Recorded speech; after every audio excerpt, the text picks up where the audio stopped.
Magandang hapon, narito na mga balita sa inyong PRTV News Break. Pinanindigan ng Korte Supremang naunang desisyon na nagdedeklara bilang unconstitutional ang impeachment laban kay Vice President Sara Duterte. Kasabay nito sinabi pa ng SC na hindi nahawakan o hindi nakuha ng Senado ang jurisdiksyon sa impeachment proceedings. Matatandaang nagsampa ng mosyon ng mga grupo na unang naghain ng impeachment complaint laban kay VP Sara na magdesisyon ng Senado na isantabi muna ang complaint. Firm action with diplomacy. Itong sagot ng Malacanang sa tila lumalalang world war ng mga mamabata sa ilang opisyal ng Chinese Embassy in Manila. Sa detalye, alamin natin yan mula kay Christian Bascones. Christian. Nagpahayag ng suporta ang palasyo sa tugon ng Department of Foreign Affairs ukol sa pinag-uusapan sa Senado na pagdedeklara sa ilang opisyal ng Chinese Embassy na persona non grata. Ayon kay Palace Press Officer at PCO Undersecretary Claire Castro, tulad ng naging official statement ng DFA, naniniwala pa rin ang Malacanang sa diplomasya na magbibigay solusyon sa anumang sigalot sa ibang bansa. Ayon kasi sa DFA, ang pagdedeklara ng persona non grata ay isa sa pinakamabigat na hakbang na maaaring ipatupad ng pamahalaan laban sa mga dayuhang diplomatiko. Binigyan diin ng DFA na ang ganitong hakbang ay option of last resort lamang o pinakahuling paraan kung wala ng ibang paraan dahil may malawak itong implikasyon kabilang ang posibleng reciprocal action at yung pang countermeasures na maaaring isagawa ng kabilang panig. Dagdag pa ng DFA, hindi dapat magpadalos-dalos sa ganitong pagdesisyon at kailangang pag-aralan ng maigi ang mga posibleng epekto nito sa interes ng Pilipinas. Nananatili naman nila ang kanilang paninindigan na isulong ang diplomasya sa paraang angkop at epektibo at patuloy ang direktang pakikipag-ugnayan sa pamahalaan ng China sa mga mahalagang bilateral at international issues. Its function. The declaration of persona non grata is one of the most severe forms of diplomatic action that can be imposed by the government against foreign diplomatic personnel.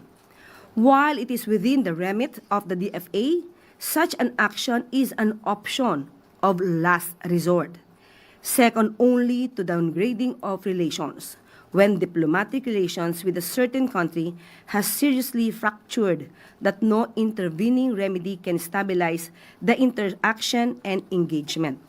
It also carries tremendous implications moving forward, such as reciprocal action or other countermeasures in other areas, which is why it should not be made lightly and decided only with careful and clear thought and preparedness for how it will shape the Philippines' strategic interests moving forward. Samantala, sinabi din ni Castro na hindi lingid sa kaalaman ng Pangulong Bongbong Marcos ang mga nagaganap na palitan ng pahayag ng mga opisyal ng Pilipinas at China at ang paninindigang ito ng DFA at pamahalaan ay linsunod sa polisiya at gabay ng Presidente na naniniwalang maaaring pagsabayin ang matatag na hakbang at diplomasya. Yan muna ang ulat mula sa palasyo. Balik sa iyo, Maan.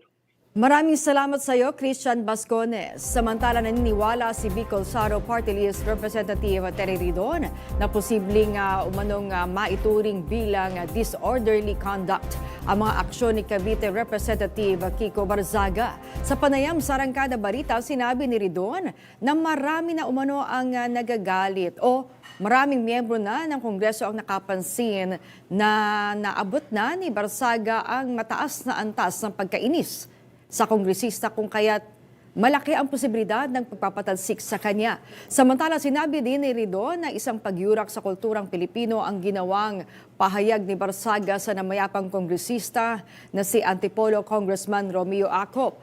Ayon kay Ridon, hindi pa rin binibitawan ni Barzaga ang pagtataksil sa bayan sa kanyang mga post at ang kanya umanong pro-China position. Hindi, kasama yan doon sa disorderly conduct. No? Yeah.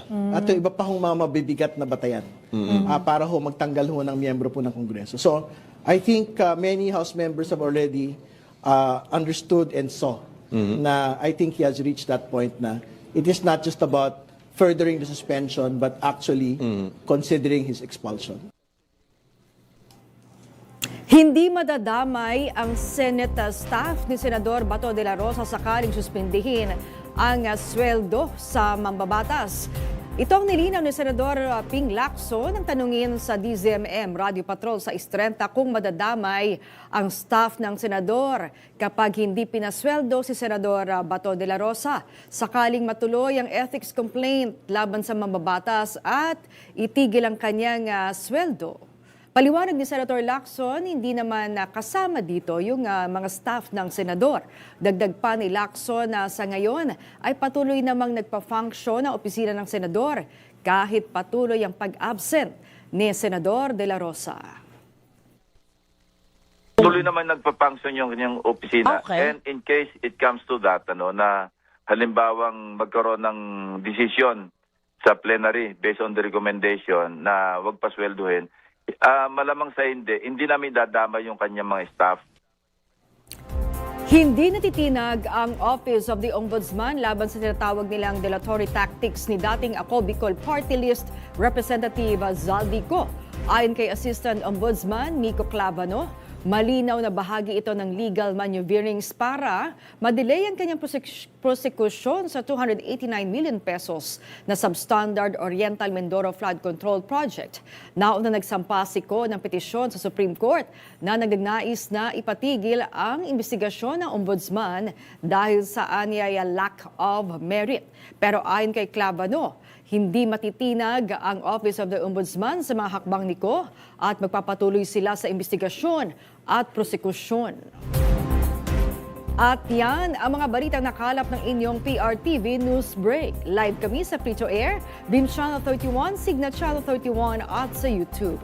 Tumutok din sa aming social media accounts sa Instagram, Facebook at TikTok sa @PRTV Prime Media. Abangan ang mas komprehensibong balitaan sa Arangkada Balita mamayang alas 5:30 ng hapon. Ako po si Maan Macapagal. Magandang hapon.